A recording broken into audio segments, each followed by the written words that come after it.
Can we please welcome to the stage our man, the king of Radio Soul, it's Alfie Templeman! Wait. Yeah, good. Hello, hello. Do you know what? It's quite. I feel like we're really like hogging the beers here. Does anyone want a beer? Yeah, does anyone want a beer? Beers? Anyone? Mind the cameras. Does anyone want a beer? Oh, well caught. One more. I feel like I'm going to hit someone in the face. So. Steady hands. Wait, do you want one over there? Wait, can you throw it over there? Yeah. I ain't doing that. That's risking it too much. Buckinghamshire County Cricket 2001. Very niche. That was very niche. Did you play sports when you were younger? No, not very well at least. I was actually just talking about this. Like, I remember when I was in about year 2, and I went to try and do a penalty. And, like, it just like went behind me, and like everyone was laughing at me. I was like, that's the last time I'm ever playing footy. So. When you released Beckham, did people ask you if you're into football? Yeah, I was like, fuck no. Honestly, yeah. And we played five-a-sides. Yeah. That was fun. Yeah, you were better than me. When you were a kid, like, football and sports is the thing. Yeah. When you were more interested in music, how did you kind of reconcile that? Not that reconcile is a word that we'd use in year 2. Yeah. But... Recorder. Still recorder lesson. Did you know, were you like, yeah, I dig this. I like the way this makes me feel? Yeah, I think it was all off a feeling, because at that age, like, it is down to that, isn't it? And just passion and just, you know, whatever actually excites you. And I guess for me, music was the one. I didn't really know at the time. I guess I was so naive. You know, I didn't really know that was going to stick around for so long. Why would you? Yeah, exactly. You just don't know what to expect. But your parents were supportive. They were really supportive. And you had people around you being like, do it. Yeah, I think people were good at just like, I don't know, I just, you know, made demos and stuff for so long, and people were good at biting their tongue and saying, you know, this song is shit or whatever. They didn't say that too much. They just let me do my thing, kind of thing. For a while, you wrote a song a day. Yeah. Can we just think about that? A song a day. Yeah, but like an idea, like a riff or a lyric a day. Yeah, like a whole thing. Yeah, a whole song. Like a song, yeah. How old were you when you started doing that? I was probably about, I'd say like 12. And then, yeah, from like... Madness. 12, but it was just like, yeah, collecting lots of little bits and pieces over the years. You know, most of them were terrible, but, you know, there'd be one or two that even now I'd go back to and think, maybe I can make a song out of that, you know? So I'm glad that I just did that. You know, I'm glad I had the resources to do it. I was very lucky to have the resources to do it. And I think off the basis of that, you know, I have the receipts, basically. I have, like, the proof of just making things, you know, which is cool. But no one goes from... not writing a song to writing the best song ever. Yeah, exactly. Yeah. Like you grow in public. Unless you're Kate Bush, but you know, like... You grow in public and I imagine it's painful. Yeah, well, I don't know. I feel like it was such a gradual thing for me. It never got too intense until, I guess, after the pandemic, weirdly. Right. Yeah. Before, you know, as a teenager kind of going into your 15, 16, 17, what were other kids doing around you? Were there some times when you had to think, okay, all right, I'm going to do this. I'm going to play music instead of going to Malaga? I don't know. No, I guess not really too much. I don't know, like, I was just doing it during, like, upper school, and, you know, everyone's just doing their own thing. Like, you know, I wasn't signed or anything at the time. It was just another thing that I was doing, and no one really spoke about it too much or anything, you know. And you got signed pretty quickly soon after that? Yeah. You were 15? Yeah, 15. Wild. Yeah, which is crazy. Yeah. Take us through that. Yeah, I remember it was a song I wrote called Like an Animal, which is a very old song, and yeah, hey, thanks. Big ups, cheers.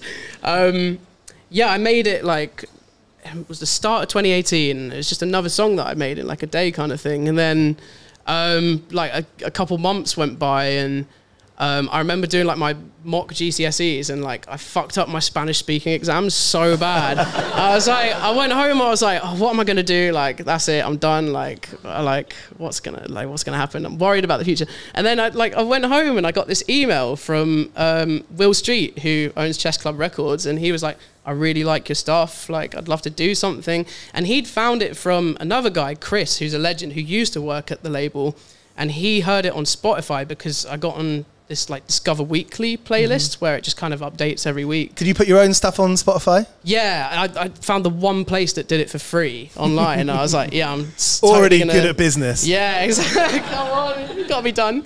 Yeah, so that was when I was like, about 15. I used to just post stuff on Bandcamp and then moved to SoundCloud. Met a lot of people out on SoundCloud, not rappers, weirdly. You know, like there are people that aren't rappers. And like meeting Chess Club Records, it's still like a process, isn't it? Yeah. So you meet them, you have some conversations. Yes. Well, that's funny, yeah, because they actually came to my house, and like I'm from like North Bedfordshire, so it's like the middle of nowhere. It's just like fields and like there's like more pubs and shops kind of thing. But yeah, they like came down and like. My nan lives kind of down the road from my parents' house, which is weird, and they like stopped off at my like nan's house like by accident, and my nan came outside. She's like, "I think you're at the wrong place, dear." It's like, get off my land. Like, just a bit down there. Yeah, it's great. Having this conversation about what it means to be an artist. How do you become one? When you like an artist, how did they get to that? You know, we always have that thing when we like a band, we want to know more and more and more about them. Yeah. I love that shit. That's why that's why this exists, and it's like the common thread is time. Yeah. Having time to experiment and to grow. Oh yeah, absolutely. And I think I had more time than I've ever had, to be honest, with this record. That's why it took so long. But like, you know, I think it adds to it because I feel like on top of that, I had to just experience things in my life, you know, moving out and being in a completely different situation and setting compared to like previous releases, I think really just changed the way that I wrote and the way that I just put things together. Do you journal? Yeah, I was doing a lot of morning pages and stuff with this record. It was like... What did you notice when you were doing that? Well, the difference between tour and not being on tour, for one. You know, just, I think, like, looking at my morning pages on tour, it's very all over the place, scatterbrained, too much to even be able to write, you know, down kind of thing. Whereas with, like, you know, being at home, it was like every thought was passing so clearly because you were so present in your own brain. So... I think I was a lot more peaceful at home, but also a lot more depressed, if that makes sense, in a weird way. I don't know. What kind of depressed? Like a lonely depressed or a... I think there just came a stage, like, after, like, touring for a couple years and, like, coming out of the pandemic where I just really was kind of lost. I wasn't really sure who I was or where to go or, you know, what to do from there onwards. So I think for a long time I kind of just, like, paused everything a little bit and... you know, just wanted to sit around and figure some stuff out. And I think moving out to London really did me some good, to be honest.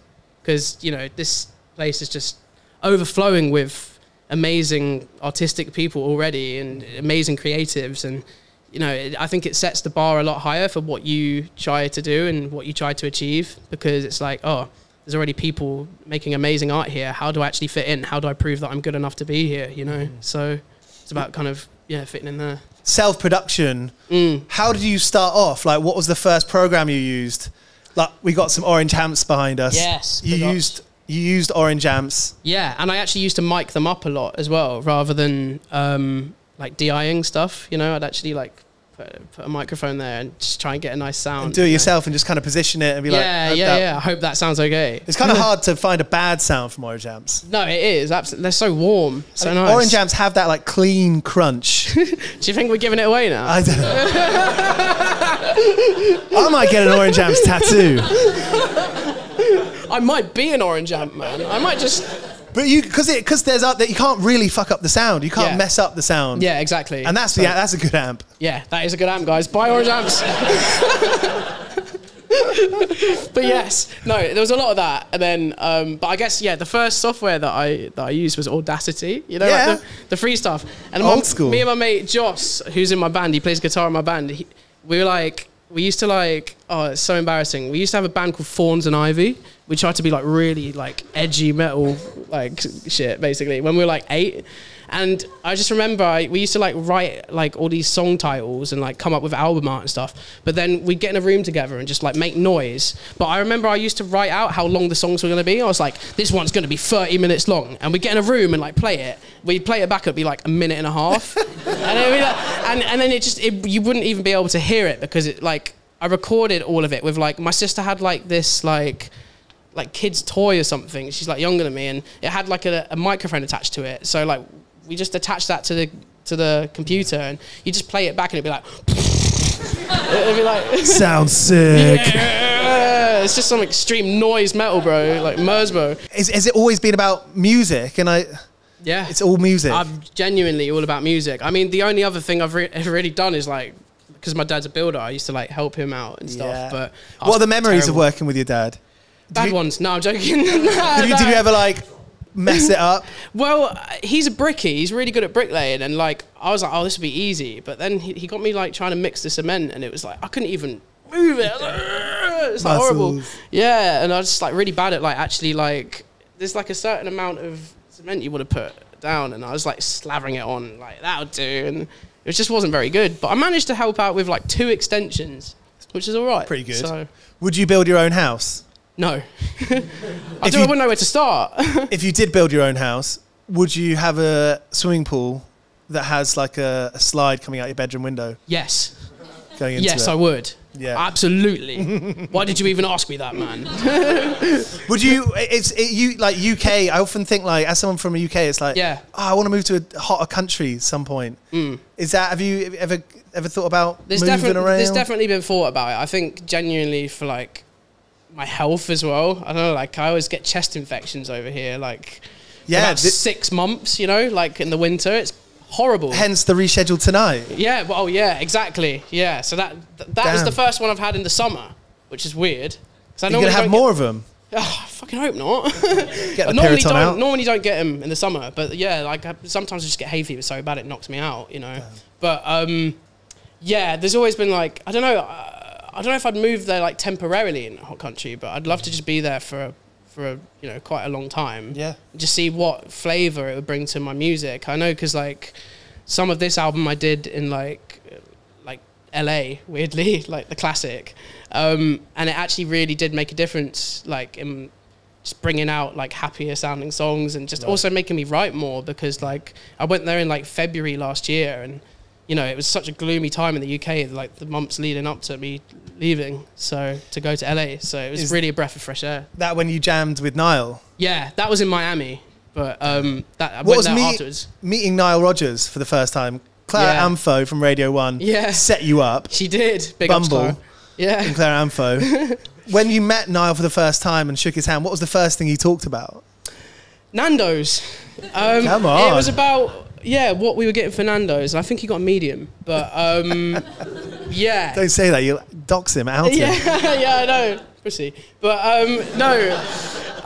After that, he was really nice, actually. Like, when we were eating it, he like chucked on my music out of like, you know, out the blue, and he was like going through some of the songs, and he was like, did you release this as a single? I was like, no. He was like, oh, that should have been a single. I was like, oh, that's really nice of you, you know. Like, he was just really nice. He listened to it. He was like, got into him out it while eating his peri-peri chips, you know, like, fair play.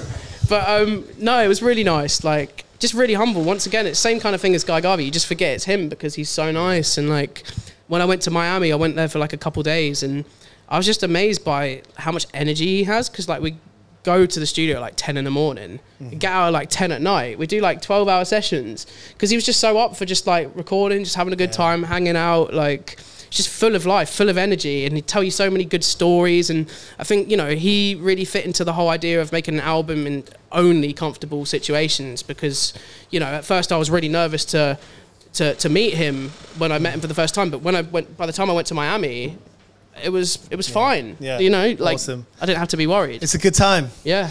Now, Alfie's going to play a couple of songs for us, surely.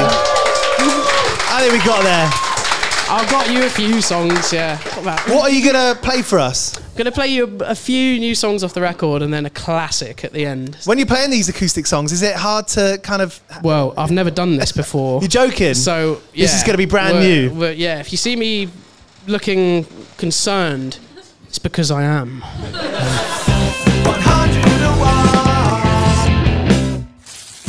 All right, this one's called Beckham.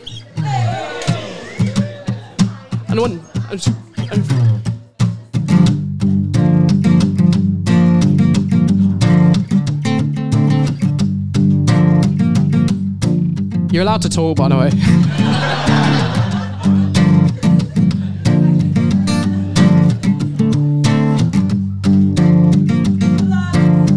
mate. Obelisk surround me, make it hard to see where the bridge is burning.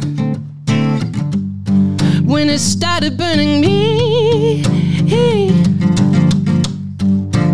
the circumstance is ending. Oh, reason left the air, freezing till we're burning, stomaching your stare.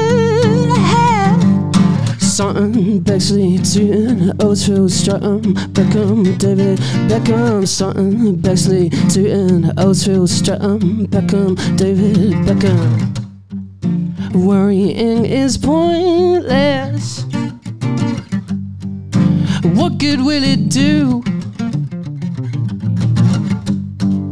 6 more days in slumber, slowly killing you. You dig yourself so deeply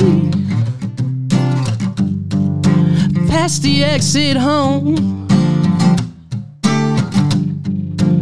A weekend of beginnings to make you feel unknown. Oh, something Bexley to Oatsville, Stratton, Beckham, David Beckham. Something Bexley to Oatsville, Stratton, Beckham, David Beckham. Something Bexley to Oatsville, Stratton, Beckham, David Beckham. Something Bexley to Oatsville, Stratton.